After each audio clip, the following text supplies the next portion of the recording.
Today we are making 3,5-diethoxycarbonyl 2,4-dimethylpyrrole, also known as Knorr's Pyrrole, using the Knorr's Pyrrole synthesis, following the procedure found in Vogel at 1/6 scale.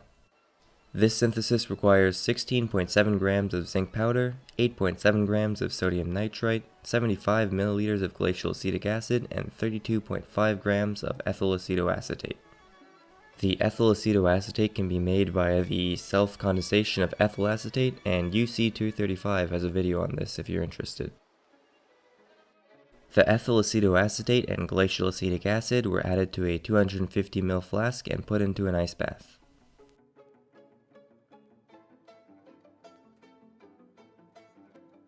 The sodium nitrite was then dissolved into 12.5 milliliters of water and added to an addition funnel above the flask.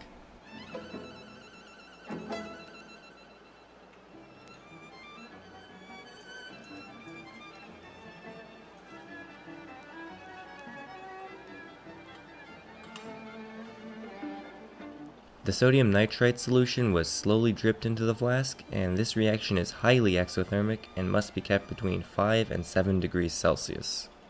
I added salt into the ice bath to increase the cooling so that the nitrite could be added at a faster rate.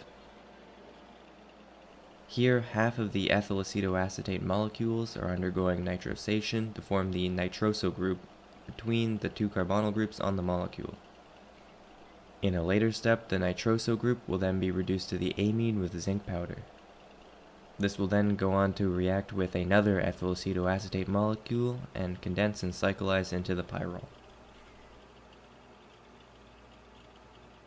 After the addition was finished, the reaction was stirred in the ice bath for 30 minutes and then was allowed to sit at room temperature for 4 hours.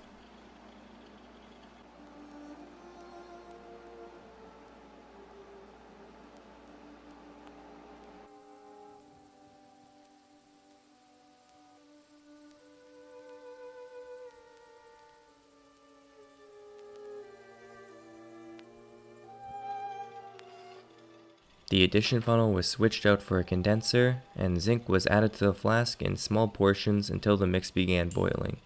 Another portion of zinc was added once the reaction slowed down a bit.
After all the zinc was added, the mixture was refluxed for 1 hour.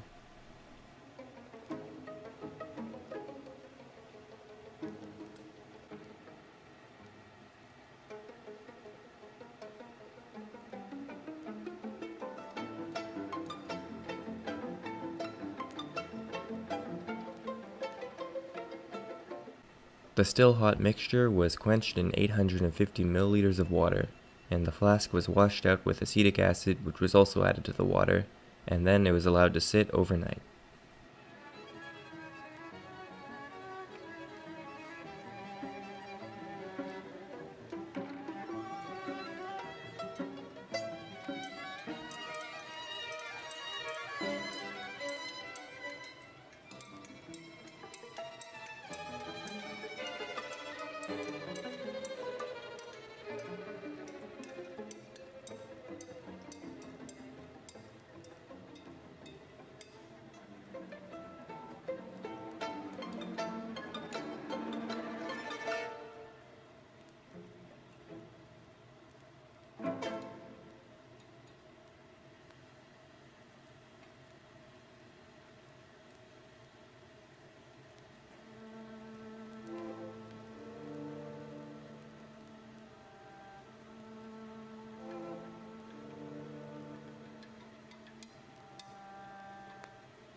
The crude product was filtered off, washed with water, and dried thoroughly on the pump.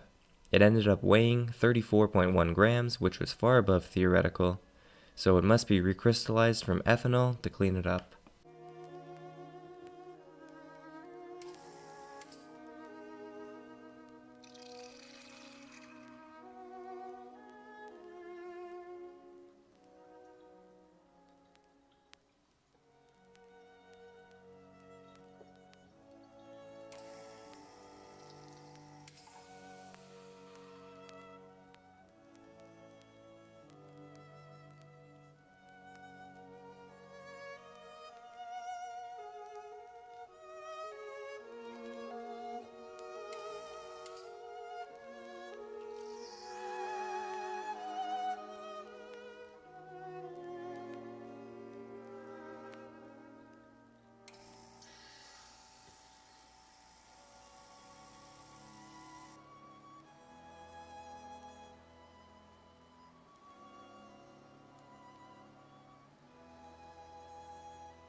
The product ended up completely solidifying on the first recrystallization attempt, so I tried again and increased the total amount of ethanol used to about 100 milliliters.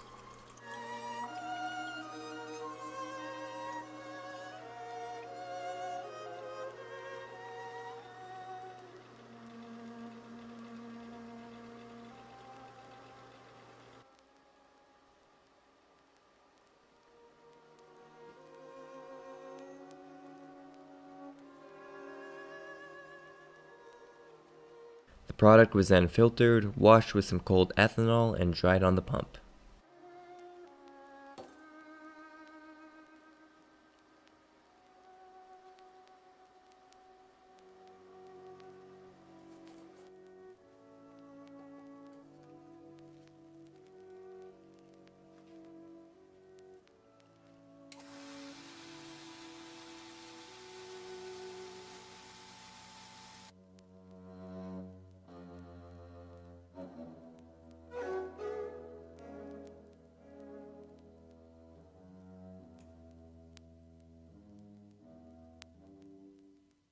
13.4 grams of very soft and fluffy crystals were recovered and dried.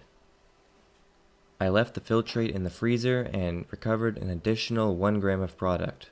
This brought the total yield up to 48.5%, close to Vogel's 51% after recrystallization. Unfortunately, my melting point tube had broken, so I had to resort to a much more inaccurate method. I measured the melting point at a range of 130 to 140 degrees, with the theoretical being 135. And of course this large range is just likely measuring error because it's a frankly terrible setup, but I do plan on getting a proper melting point apparatus.